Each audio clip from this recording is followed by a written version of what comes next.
Assalamualaikum, salam sejahtera dan selamat kembali ke channel Abang. Jadi hari ini Abang nak sampaikan 3 lagi cerita. Cerita-cerita yang disampaikan, yang diberikan kepada Abang oleh ramai orang. Untuk bila Abang ceritakan, moga-moga ada kebaikan untuk kita semua kan.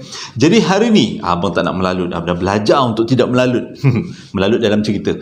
Jadi hari ni Abang ada 3 cerita dan ketiga-tiganya memang best-best. Kalau korang dengar ada bunyi-bunyi suara tu, itu bunyi orang kat luar ni. Sebab awal lagi sekarang ni, lebih kurang pukul 11.30 malam, masih lagi awal. Okay? Jadi cerita yang pertama ni disampaikan oleh seorang lelaki. Abang anggap dia sebagai pakcik sebab berlaku pada tahun 1989. Waktu tu dia masih lagi berumur 17 tahun, baru lepas XPM. Pengalaman dia berlaku di satu tempat di Dangai, Negeri Sembilan, kalau tak silap Abang, sama ada Jelai ke Jempol, lebih kurang nanti Abang explain dekat dalam cerita. Cerita yang kedua disampaikan oleh seorang lelaki berlaku dekat Jasin pada tahun 2004, mengisahkan sebuah rumah. Dan kisah yang ketiga berlaku pada tahun, kalau tak silap Abang, 2013, dialami oleh seorang lelaki, atuk lah, seorang atuk. Sekarang atuk tu masih lagi hidup, berumur 89 tahun. Tapi cerita yang ketiga ni disampaikan oleh cucunya yang berlaku pada keluarga mereka dan menjadi heboh pada waktu tu. Sebabnya atuk dia hilang pada waktu tu dekat Perak, di satu felda. Abang tak boleh nak beritahu nama, tapi abang bagi clue-nya adalah T. Okey. Jadi tanpa membuang masa, jom kita teruskan dengan cerita yang abang nak sampaikan. Moga-moga ada pengajaran untuk kita semua, insya-Allah. Cerita yang pertama ni disampaikan oleh seorang lelaki, abang anggap dia sebagai pakcik. Berlaku pada tahun 1989 dekat Johor, Dangai Johor, Negeri Sembilan. Kisahnya macam ni. Pada waktu tu, lelaki ni gunakan nama yang dicadangkan oleh penonton. Abang letak nama dia Lokman. Jadi semua Lokman-Lokman yang ada dalam ni, bolehlah kita meraihkan menggunakan nama Lokman. Okey. Terus pada cerita. Ceritanya mulanya waktu 1989, Lokman ni baru lepas SPM. Jadi dia tak naklah duduk rumah. Yelah, anak remaja kan pada waktu tu, keluarga pun bukannya lah keluarga orang kaya. Jadi naklah juga menyumbang-nyumbang sikit untuk keluarga. Jadi dia pun carilah kerja-kerja sampingan pada waktu tu. Dan menjadi kebiasaan anak-anak muda pada waktu tu, bila lepas SPM, diorang akan bekerja dekat ladang-ladang, sama ada ladang petik buah, ataupun ladang kelapa sawit, ataupun ladang menuri getah. Jadi punyalah dia mencari kerja ni. Lokman ni mencari kerja, akhirnya dia dapatlah satu pekerjaan, iaitu sebagai tukang menoreh getah dekat satu ladang getah di Johor, Dangai Johor, Negeri Sembilan. Jadi hari pertama bekerja memang tak ada masalah, sebab dia kata sebelum ni dia memang tahu macam mana dia nak menoreh getah. Jadi bangun pagi daripada pukul 6 pagi sampailah pukul 3 petang, dia orang akan mengerjakan pokok-pokok getah tu, menoreh getah. Jadi memang kebiasaannya itulah yang dia buat. Dan bila pukul 3, pukul 1 dia akan rehat, pukul 3 dia orang akan balik rumah. Benda tu berterusan selama seminggu. Dan dia orang kalau nak pergi kerja, mengikut kata Lokman, pakcik Lokman lah, abang pakcik kan.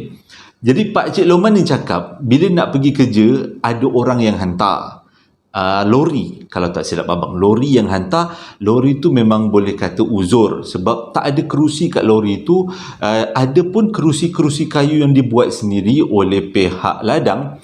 Dan kalau lori tu penuh, dia orang terpaksalah berdiri untuk menuju daripada rumah ke ladang menoreh getah tu, ladang getah tu, untuk dia orang bekerja. Jadi dalam masa seminggu tu memanglah rajinlah si pakcik Lokman ni memang kerja, sebab itu boleh dikatakan sumber rezeki baru untuk keluarga dia orang. Jadi duit yang dia dapat tu bolehlah bantu mak ayah dia untuk keluarga, untuk keluarga punya perekonomian. Okey. Jadi ceritanya bermula bila selepas seminggu, ketua kepada rombongan tu, bukan ketua rombongan, nak cakap apa, ketua syarikat tu lah. Okey, mandor. Ayat dia.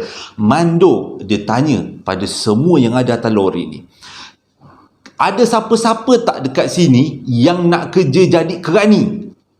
Oh, dia tanya soalan pertama. Masa tu Pak Cik Lokman ni baru lepas SPM kan, jadi dia tengok kiri tengok kanan, tak ada ke orang yang nak menawarkan diri.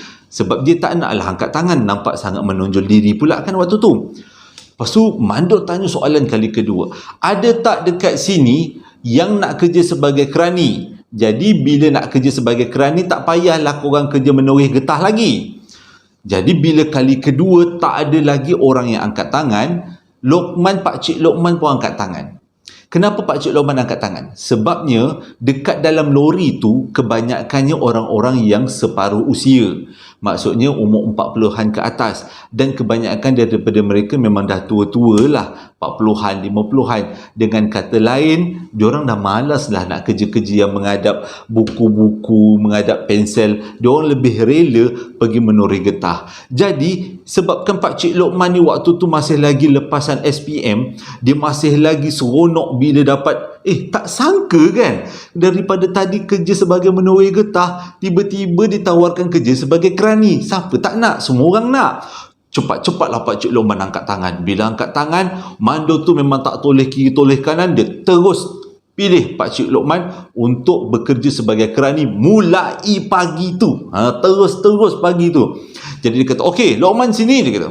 Jadi mulai hari ni awak akan kerja sebagai kerani, tapi bukan dekat kelompok ini. Awak akan ditempatkan di tempat lain, iaitu di ladang kelapa sawit. Jadi Lokman kata tak ada masalah lah. Sebab dalam kepala dia ingat dia akan kerja dengan pensel, dengan kertas, dengan mesin type yang zaman dulu tok tak tu kan. Lepas tu kerja dekat dalam office, pejabat, tak panas. Itu dalam fikiran dia. Jadi lepas dah dapat tawaran tu, seronoklah dia. Dia bawa lah bekal yang mak dia bawa, yang mak dia bekalkan. Dia pun teruslah ikut orang lain. Ada seorang lagi mandor. Mandor lain itu dikira mandor untuk ladang kelapa sawit. Mandor tu cakap, awak kena ikut mandor ladang kelapa sawit. Saya ni mandor ladang menoreh getah. Jadi mulai hari ni kerja awak ikut mandor kelapa sawit. Jadi pergilah Pak Cik Lokman tu, ngekolah orang tu, naik lori lain. Jadi dalam lori tu, Pak Cik Lokman diberikan satu buku dan juga satu pen. Masa tu dia tak faham kenapa dapat buku dengan pen pada waktu tu. Dia diam aja. Okeylah, tak apalah. Tu lori tu pun bergerak keluar daripada ladang getah masuk ke ladang kelapa sawit. Bila masuk ladang kelapa sawit, dia pun meneruskan perjalanan. Waktu tu dekat dalam lori tu hanya ada Pak Cik Lokman dan juga mandor dan pemandu lori. Adalah 2 orang, 3 orang aja masa tu. Jadi ikut sampailah dekat pinggir satu ladang kelapa sawit yang memang besar dekat kawasan Jempol. Jempol ke Jelai abang cakap tadi? Jempol agaknya. Dangai. Nanti orang Negeri Sembilan betul-betul kan tahu. Abang ni ada masalah dengan geografi. Kurang sikit abang nak ingat nama tempat, nama orang. Aduh, susah. Asyik baik abang dah tulis, dah lekat siap-siap nama kat depan, kat tepi kamera. Jadi abang tak lupa. Jadi bila dia sampai dekat pinggir satu ladang kelapa sawit, dia tengok kelapa sawit tu kebanyakan dia kelapa sawit yang dah matang. Yang boleh kata dah tak ada buah sangat. Lepas tu, dia pun diturunkan kat situ. Dia terus tanya, Encik, Pakcik, saya ni kerjanya apa? Mana pejabat? Takkan saya nak kerja sorang-sorang kat sini? Lepas tu mandor tu cakap apa? Kerja awak sebagai kerani.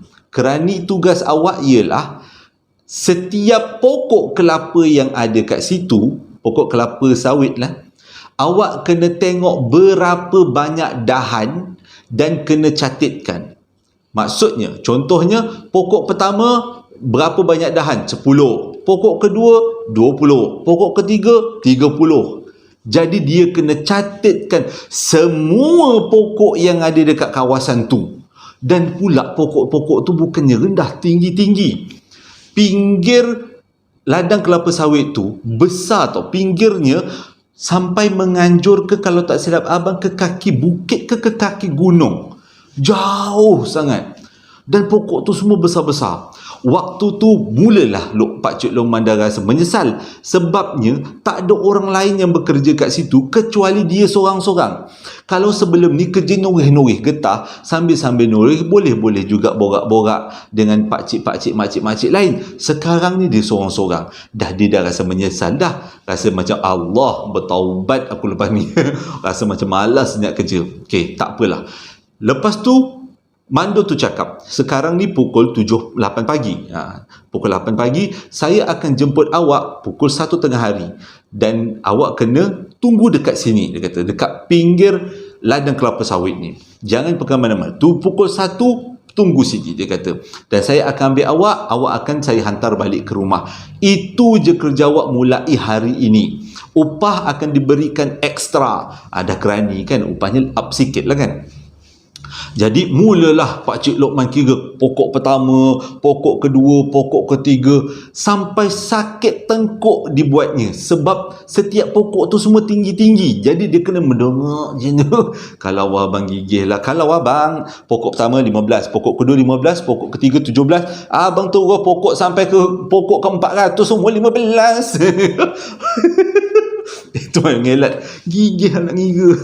Tapi Pak Cik Lokman tak macam tu. Dia kerja bagus-bagus. Sebab dia kata rezeki yang dia dapat memang itu nak dibawa makan kepada adik-beradik dia, pada mak ayah dia. Jadi dia kena buat sejujurnya. Okay. Jadi buatlah satu baris daripada depan sampai ke belakang. Belakang tu adalah di kaki bukit.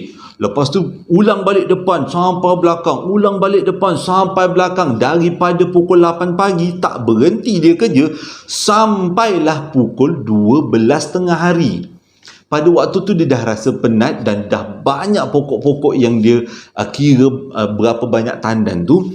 Lepas tu dalam pokok yang terakhir tu, tiba-tiba dia nampak ada sebatang anak sungai. Cantik pula sungainya. Memang tak tercemar, kalau mancing ikan sure gemuk-gemuk. Ui, cantik sungai kat sini. Dan dekat tepi-tepi sungai tu ada batu-batu yang cantik, batu-batu yang agak besar-besar, dia kata. Okey, dan kawasan tu memang redup. Jadi disebabkan dia dah mengira hampir semua daripada pokok-pokok tu, dia pun bercadang makan tengah hari kat situ. Bukan pukul 12, masa tu pukul 11.30. Abang silap pukul 11.30. Jadi dia pun makanlah sambil menyandar dekat batu tu. Sambil tu dia tengok anak sungai tu mengalir, makan, nyanyi-nyanyi lagu Hil Amir, Uji Rashid. Dia menghibur-hiburkan hati kan. Panas pula tu. Okey, tak apa. Lepas dah habis makan, dia tengok jam kat tangan dia pukul 12. Okey, dia pun kemas-kemas sebab dia nak berjalan ke hadapan. Agak jauh sebab dia dah pergi ke belakang, paling belakang ladang tu, antara yang belakang dekat dengan sungai. Jadi dia pun berjalan. Dia dah siap-siap bungkus, dia berjalan. Selepas 15 minit dia pelik. Kenapa dia seolah-olah berpusing tempat yang sama? Tak apa, dia jalan lagi. Pada waktu tu dalam fikiran dia tak teringat nak panggil, nak sebut Allahu Akbar, Subhanallah, dia tak ingat. Dia ingat memang dia tersalah jalan. Dia jalan kali kedua, sama juga. Jalan kali ketiga, sama juga. Yang kali keempat, sebelum dia jalan kali keempat, dekat tanah merah laluan dia tu, dia buat anak panah sebesar-besarnya. Sebab dia rasa dia dah mengulang tempat tu lebih daripada 3 kali. Jadi yang keempat dia tak nak akan tipu. Dia kata macam dah kena main je, dia kata dah sesat kot apa ni. Jam dah menunjukkan pukul 12.30. Kalau dia tak sampai sebelum pukul 1, dia takut Mando tu terus tengok dia tak ada, Mando tu terus pergi. Mati dia stuck dekat situ kan, tersekat dekat ladang kelapa sawit, tidur malam dia kat situ. Okey, tak apa. Dia buat anak panah besar. Jadi lepas ni dia kata dia lari sekuatnya. Lepas tu dia terus lari. Dah lari tu tiba-tiba daripada jauh dia nampak anak panah yang dia buat kat tanah tu. Waktu tu dia kata macam nak menangis. Dia dah tersesat dekat dalam ni. Macam mana boleh berpusing-pusing? Pokok semua tinggi-tinggi. Oi, abang pula ambil seram. Abang tak tahu, abang tak suka kelapa sawit. Yang tersesat dalam kelapa sawit, abang seram kalau tersesat dalam kelapa sawit, dengar tak? Okey, buat taruh alam sebelah, relax je. Okey.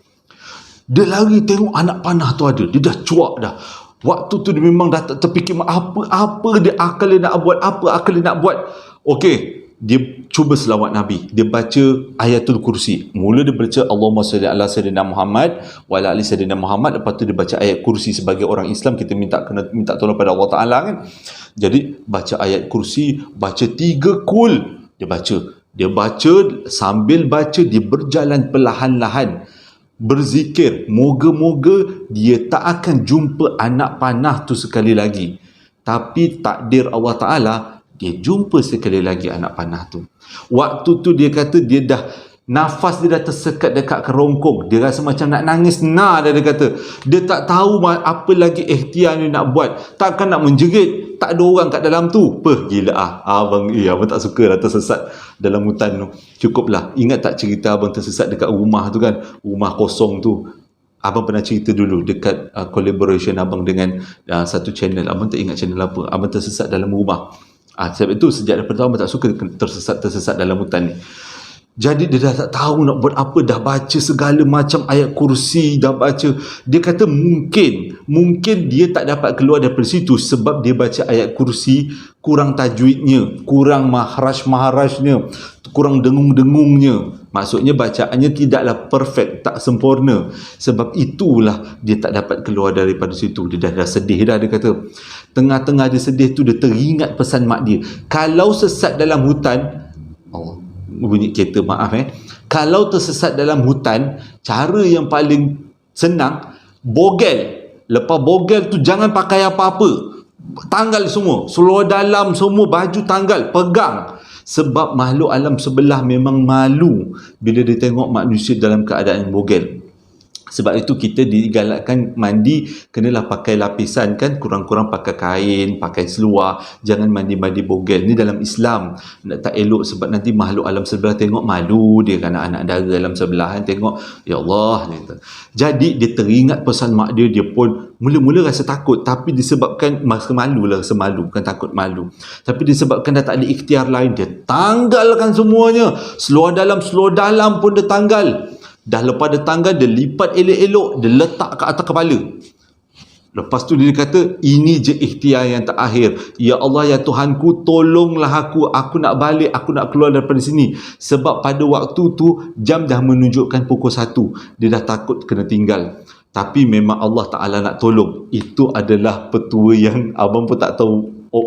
Petua kan, kita pun tak tahulah. Petua kan satu ilmu yang berdasarkan pemerhatian orang zaman dulu. Jadi bila dia dah letak baju atas kepala, dia pegang sambil lari keluar. Memang Alhamdulillah betul petua tu, betul-betul dia sampai dekat tepi jalan. Waktu tu sebelum dia pergi dekat lori yang nak jemput dia tu, dia berhenti sekejap, dia pakai baju, dia tengok Mando tadi muka dah pucat lesi. Sebab waktu tu dah lebih daripada pukul 1. Mando tu risau kalau dia ni hilang. Sebab dia baru budak lagi, kan umur 17 tahun. Risaulah. Apalah Mando tu nak jawab dengan keluarga. Kena bagi pampasan. Kalau hilang, kena bagi pampasan pula. Waktu tu dia bersyukur gila. Dah pakai baju, dia pun pergilah balik kat Mando. Marah Mando tu, mana kau pergi kan? Dia cakap lah, dia tadi ada hal lah apa benda lah semua. Tapi dia bersyukur sangat-sangat. Dan itulah kali terakhir dia jadi kerani kira pelepah pokok kelapa. Lepas tu dia rela kerja menoreh getah balik. Dia tak nak kerja dekat situ. Dia kata cukuplah nama je kerani. Tapi dia terpaksa tersesat. Mujurlah pada waktu tu diingat macam mana petua orang tua-tua nak keluar daripada hutan melalui berbogel. Lepas tu Pakcik Lokman ada bagi tahu juga dekat dalam pesanan dia. Dia kata benda ni janganlah diamalkan. Tapi dia pada waktu tu dah tak tahu apa lagi ikhtiar. Sebab dia waktu tu masih lagi muda. Jadi itu je lah ikhtiar yang dia ingat. Dia cuba dan akhirnya Allah tolong, Alhamdulillah dapat keluar. Cerita yang kedua berlaku pada tahun 2004, diceritakan oleh seorang budak lelaki namanya Zakri, berlaku dekat Jasin. Waktu ni Zakri memang belajar dekat Jasin dan dia belajar dekat satu kolej dekat sana. Dan banyak sangat dan abang kali ni nak jadi cerita untuk semester yang baru belajar kan, untuk semesta baru, Zakri tak boleh lagi tinggal dekat dalam asrama di kolej dia dekat Jasin tu. Dengan kata lain, Zakri kena duduk menyewa di luar, yang rumah itu harap-harapnya berdekatanlah dengan kolej tempat dia belajar. Itu memang jadi kebiasaan budak-budak yang belajar kat kolej. Kalau tahun 1 memang boleh duduk asrama, tapi bila tahun 2, tahun 3 kita diminta untuk duduk dekat luar rumah sewa, bagi laluan untuk budak-budak baru duduk asrama sebab pelajar ramai. Jadi carilah Zakri ni dengan kawan-kawan dia ni pun carilah, mana tahu kalau ada rumah-rumah yang berdekatan nak disewakan dekat dengan kolej dia. Tapi dalam waktu nak cari tu, pernah dengar juga senior-senior cakap, jangan menyewa dekat lorong 4. Macam tu lebih kurang. Jangan menyewa dekat lorong 4, sebab dekat lorong 4, taman sekian-sekian, memang ada rumah yang menakutkan. Okey. Jadi cari, tak jumpa rumah yang dimaksud rumah kosong yang nak boleh sewa. Kebanyakan rumah memang dah sewa siap-siap. Ramai budak-budak yang datang, yang belajar dekat situ, setahun sebelum dah buat perjanjian dengan tuan rumah. Yang Zakri dengan kawan-kawan dia ni jam-jam tu juga nak cari rumah sewa, memang tak berjumpa lah. Akhirnya diorang tersesat dekat satu lorong, iaitu lorong 4 dekat taman perumahan tu, yang dekat dengan kolej tempat dia orang belajar. Waktu tu kawan-kawan dia ada cakap, jangan, sini pernah cakap jangan sewa dekat lorong 4. Tapi sini tak beritahu sebab apa. Katanya rumah tu berhantu. Dia kata, kita kalau duduk ramai-ramai tak ada masalah lah. Hantu pun hantu lah. Tengok kita ni ramai-ramai anak jantan, hantu tengok pun takut agaknya. Malam-malam main gitar, siang-siang. Yelah, budak-budak lelaki kan, aktiviti brand-brand motor lagi. Tak sempat hantu tu nak takut kan, hantu tu dah takut. Kata Zakri dengan kawan-kawan dia lah. Jadi dia orang kata, tak apalah, sini cakap rumah berhantu ke apa, dia orang redah dulu. Jadi jumpalah satu rumah dekat lorong 4 tu. Rumah tu pula bila dia kontak dengan tuan rumah bagi sewa murah sangat. Rumah lain bagi sewa 400, 500, tapi rumah tu dia bagi sewa 100.5. Memang dah maklum, rumah sewa murah, lepas tu duduk dekat lorong 4, memang cop rumah ni berhantu. Diorang ready je, memang diorang dah tahu, tapi diorang sewa kat rumah tu ramai-ramai, jadi tak adalah nak takut sangat. Okey, sebelum tu, kalau Zakri dengan kawan-kawan yang tahu cerita ni, boleh komen-komen kat bawah tau. Dekat Jasin berlaku ni pada tahun 2004. Abang takut kalau abang tersalah cerita, nanti boleh betul-betulkan. Jadi diorang pun duduklah dekat rumah tu, pindahlah masuk rumah.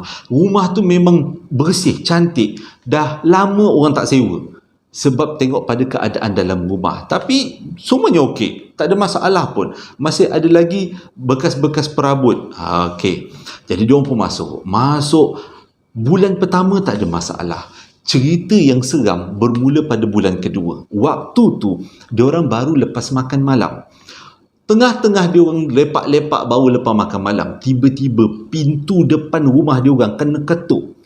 Bila kena ketuk, memang jadi kebiasaan rumah-rumah pelajar, kawan-kawan daripada tempat-tempat lain akan datang. Alah, melawat-lawat, biasalah tu kan, memang pelajar-pelajar. Jadi bila dengar ketukan tu kuat sangat, dia orang ingat kawan dia orang. Jadi dia pun pergilah buka pintu. Waktu tu awal malam tau, belum ujung malam lagi. Buka pintu tengok, tak ada orang. Tak ada orang, tutup balik. Jadi member tanya Zakri lah, siapa yang ketuk-ketuk pintu tu? Tak ada siapa-siapa. Oh gila, rumah ni dah start ke, kata. Sebab dah memang maklum rumah tu berhantu. Okay.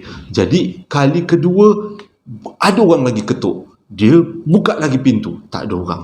Kali ketiga, kali ni memang kuat ketuk. Ketuk memang rasa nak roboh pintu. Dan dia orang pun buka sekali lagi, memang macam biasa, tak ada orang.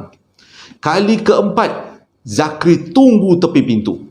Kalau dia ketuk, cepat-cepat buka. Kita nak tengok sama ada manusia atau bukan manusia yang ketuk.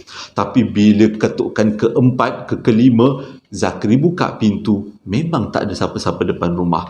Waktu tu riuh satu rumah. Memang rumah ni bukan calang-calang, seram rumah ni. Tapi diorang tak tahu tu apa sejarah rumah tu.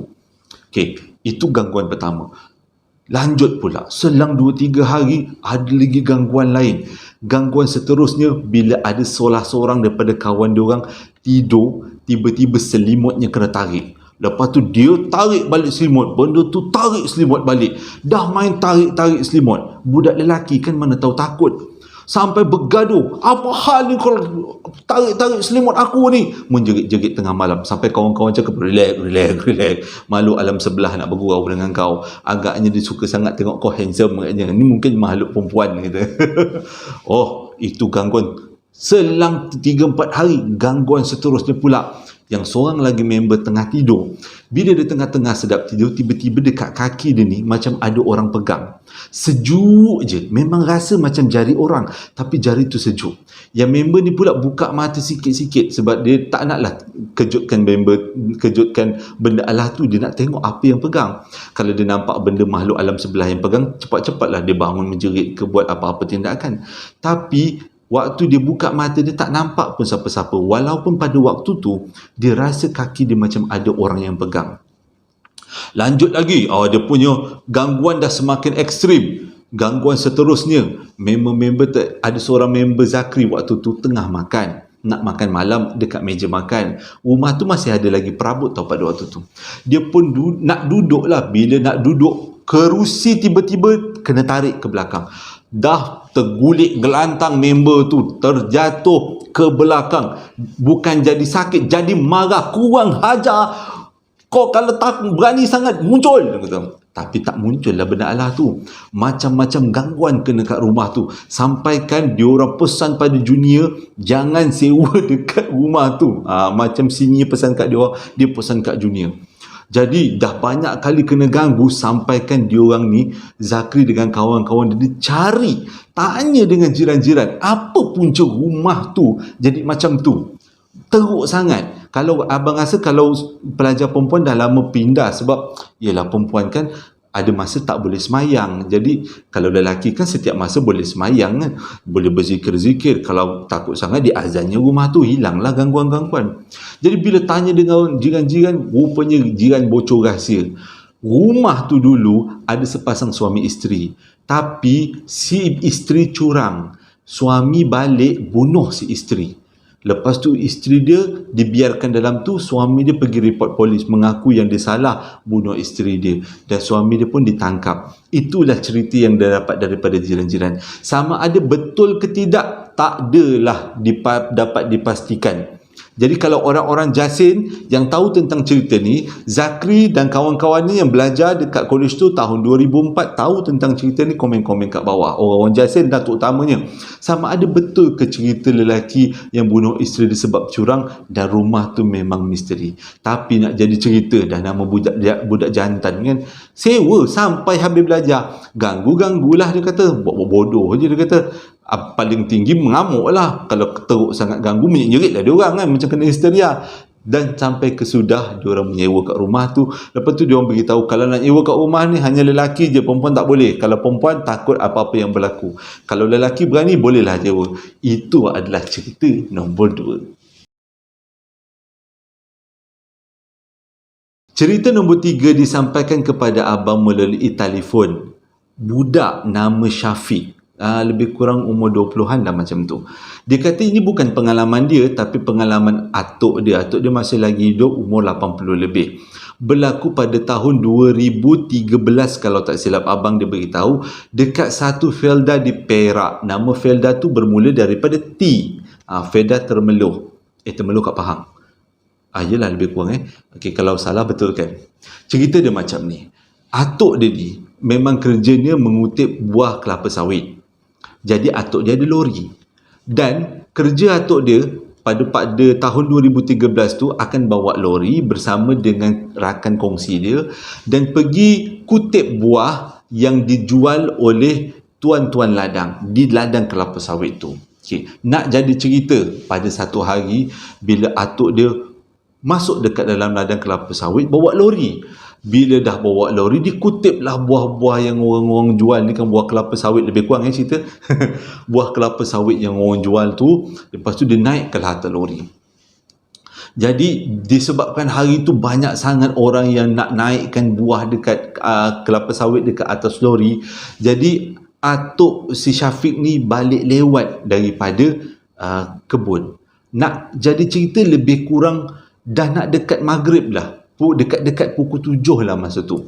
Dekat pukul 6, bukan pukul 7. Pukul 6 waktu tu atuk dia dah cukup buah ada penuh dekat dalam lori. Dia pun cakap dengan kawan dia, apa kata kita jomlah balik. Dia kata dah balik, dah nak dekat maghrib, lepas ni nak maghrib, nak mandi, nak solat semua kan. Jadi dia pun bertolak lah naik lori. Tengah-tengah jalan tu baru atuk dia perasan, dia orang dah berjalan lama. Tengok dekat jam masih lagi pukul 6. Tapi dia kata dia dah lama berjalan bawa lori. Tapi tak keluar daripada ladang kelapa sawit tu. Pelik. Jalan lagi. Dia tanya dengan kawan dia, perasan tak kita dah lama dekat dalam lori ni? Kawan dia kata, perasan. Tapi tengok jam masih lagi pukul 6 petang. Jalan lagi. Dia kata, tapi tengok jam selepas tu pukul 6. Tak boleh jadi. Memang kita dah kena main. Agaknya dekat ladang kelapa sawit memang menyeramkan kan.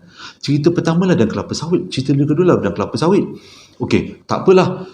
Kali ni atuk dia sambil-sambil bawa lori, sambil-sambil tu baca ayatul kursi, baca selawat Nabi, baca ayat 3 kul, baca Fatihah, semualah baca zikir-zikir. Moga-moga Allah tunjukkan jalan keluar. Tapi nak jadi cerita, yang atuk Syafiq jumpa bukan jalan keluar. Dia tiba-tiba nampak sekumpulan lelaki yang memakai baju putih, pakai kain pelekat, usung mayat. Dan nak jadi cerita lebih seram lagi, mayat yang diusung tu tak ditutup. Nampak dia gula-gula dekat atas tu. Faham-faham je dekat atas pengusung tu nampak gula-gula cantik putih terbaring macam tu. Waktu tu berderau. Atuk dia cerita berderau. Ya Allah, dia yakin yang dia nampak ni bukan makhluk alam manusia. Ini adalah makhluk alam sebelah. Maksudnya memang confirm dia dah tersesat dekat dalam alam sebelah. Nak jadi cerita, dia tengok jam, nak pastikan betul ke dia ni dah tersesat dekat alam sebelah ni. Jam tepat menunjukkan pukul 6, walaupun jarum saat bergerak, bukan jarum saat berhenti, tapi jarum panjang tetap menunjukkan pukul 6, tak bergerak pun. Jadi tengoklah sekumpulan manusia tu daripada dalam lori. Atuk Syafiq ni tengoklah benda tu bergerak pergi, menjauh. Lepas benda tu dah habis melintas, dia pun jalan lagi. Jalan cari jalan keluar. Puaslah. Apa yang jadi dekat luar, yang jadi dekat dunia sebenar, waktu tu kecoh. Semua orang cari atuk dia dan juga kawan atuk dia. Hilang macam tu aja. Dan perkara ni jadi heboh satu felda tentang kehilangan atuk ni. Kita berbalik pada atuk tu. Atuk pun cari dia. Atuk Syafiq ni teruslah bawa lori, cari mana jalan keluar. Akhirnya tak jumpa jalan keluar. Atuk Syafiq suruh kawan dia, apa kata engkau azan? Kita dah tak jumpa jalan keluar ni. Dah balik-balik lalu tempat yang sama, balik-balik jam tak bergerak. Sebelum kita jumpa orang usung jenazah untuk kali yang kedua, kau azan, dia kata. Jadi sambil-sambil bawa lori, kawan sebelah yang duduk sebelah atuk Syafiq ni pun azan sekuat-kuatnya. Azan Allahu Akbar, kuat-kuat azan. Jadi selepas habis saja azan, dengan pertolongan Allah Ta'ala jumpa jalan keluar. Bila dah jalan keluar, rupanya waktu tu dah malam, dah gelap. Diorang pun teruslah balik rumah. Rupanya atuk Syafiq dan kawan dia ni tersesat dekat dalam alam bunyi, abang malah sebut alam sebelah selama 3 hari. Bukannya satu petang, bukan. Dah 3 hari sebenarnya atuk dia hilang. Dengan tak makan. Dan bila atuk dia sampai dekat rumah, heboh jadi cerita. Mula-mula atuk dia cakap, apa yang heboh sangat? Aku tak adalah lama sangat aku pergi. Rupanya bila orang kampung cerita, dah 3 hari 3 malam atuk dia hilang. dan akhirnya jumpa. Dan itulah Atuk dia cerita dekat semua ahli keluarga, ahli orang kampung, termasuklah Atuk dia cerita dekat Syafiq. Sekarang ni Atuk dia dah 80 lebih. Ni adalah salah satu pengalaman menarik sewaktu Atuk dia muda masih lagi bekerja. Terima kasih dah menonton video abang daripada mula sampai habis. Abang harap cerita kali ni ada iktibar di sebaliknya. Cerita yang pertama, abang tak tahulah sama ada petua berbogel tu dibenarkan dalam Islam atau tidak. Nanti komen-komen kat bawah. Abang tak boleh nak ulas lebih lanjut. Cerita yang kedua adalah berkenaan dengan rumah sewa. Bagus budak-budak ni, walaupun dia tahu rumah tu berhantu, tapi semangat setia kawan menyebabkan diorang tak takut pun dengan gangguan-gangguan tu. Sebenarnya tu bukan roh, tapi makhluk alam sebelah, jin lah, lebih pada jin yang duduk sama-sama dekat situ yang cuba kacau-kacau diorang kan. Dan cerita yang ketiga, kalau kita tersesat dekat alam sebelah, moga-moga kita dijauhkan lah tapi benda yang paling boleh kita buat adalah minta pertolongan dengan Allah Ta'ala. Itu je jalan yang boleh kita buat. Nak kata kita nak ada ilmu penuh di dada, tak ada juga kan. Suruh bersilat pun sedih. Baca Fatihah pun tunggang langgang. Jadi mohon je lah pada Allah Ta'ala, moga-moga Allah tolong. Terima kasih dah menonton video abang daripada mula sampai habis. InsyaAllah ada iktibar untuk kita semua. Hingga berjumpa lagi dalam posting abang yang akan datang. Assalamualaikum warahmatullahi wabarakatuh.